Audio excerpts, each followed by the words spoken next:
Hello viewers, আসসালামু আলাইকুম। আমাদের বর্তমান সোশ্যাল মিডিয়াতে একটা গুজব ছড়িয়ে পড়ছে, সেটা হলো 48 ঘন্টার ভিতরে ঢাকা সহ চট্টগ্রামে 35 জন বাচ্চা নিখোঁজ হয়ে গেছে।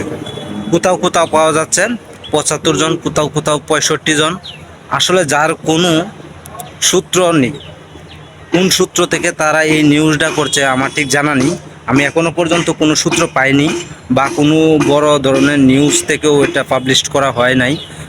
তবে এটা নিয়ে একটা গুজব ছড়ানো হচ্ছে, তো কেউ গুজবে কান দিবেন না।